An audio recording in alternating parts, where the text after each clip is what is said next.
En aquest vídeo ens enfrontarem al problema de, donat un dibuix d'una paràbola, trobar la seva equació.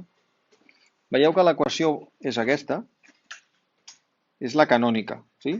Ax quadrat més bx més c. Doncs es tracta de trobar a, es tracta de trobar b i es tracta de trobar c. Per fer això tenim diverses informacions. La primera és que a representa el pendent, que és l'obertura, sí? És això, és des del vèrtex, que és aquest punt d'aquí, el marcarem en vermell perquè es vegi bé, és el punt més baix, és d'allà on deixes de baixar per tornar a pujar. Si tu et desplaces una unitat horitzontal, per tornar a la funció necessites una vertical. Sí?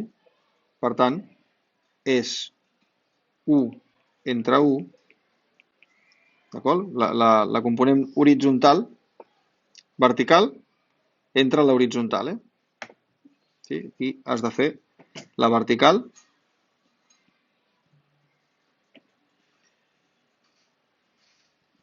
entre l'horitzontal, si voleu, perquè us aclariu.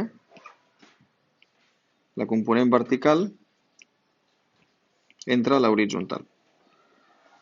És a dir, 1 entre 1. Em dona 1, d'acord? La és 1. Per tant, la funció f de x ja començaria això. Com que a és 1, ja no es posa. Se sobreentén que és x quadrat. Vale? Ara anem a buscar b. Com es troba b? Bueno, abans hem dit que el vèrtex era el que em donava la informació sobre b. El vèrtex és aquest punt. Sí?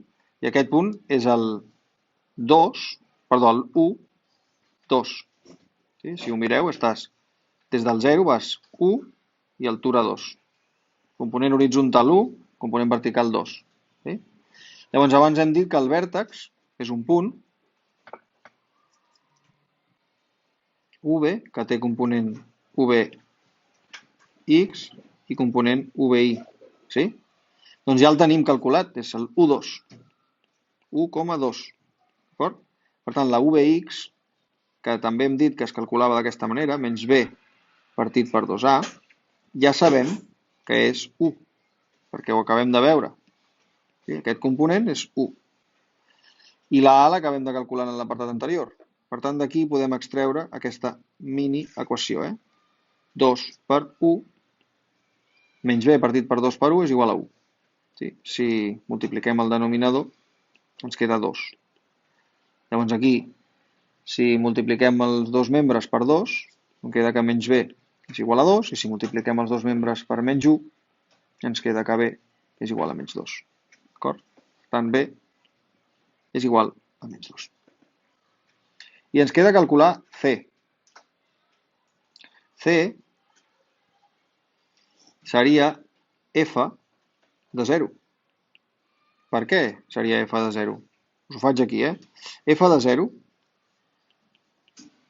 és canviar la x per 0 en aquesta equació, d'acord? Doncs fixeu-vos, si faig A, encara que no sàpiga quan va l'A, si faig A per 0 quadrat més B per 0 més C, tot això d'aquí val 0, perquè 0 quadrat és 0, per A val 0, i B per 0 és 0, més 0, tot això val 0. Vale? Llavors C és igual a F de 0. I què val F de 0? Mirem-ho per la funció. En el 0 la funció val 1, 2, 3. Val 3. Per tant, tu pots dir-ho, que F de 0 és igual a C i és igual a 3. Per tant, C val 3. Fixeu-vos que això, aquest d'aquí, és el punt 0,3. D'acord? Per tant, tu pots dir que F de 0, que és C, val 3. Per tant, l'equació tindria aquesta forma, o s'escriuria així. X quadrat menys 2x més c és igual a f de x. I fins aquí el vídeo, espero haver-vos ajudat.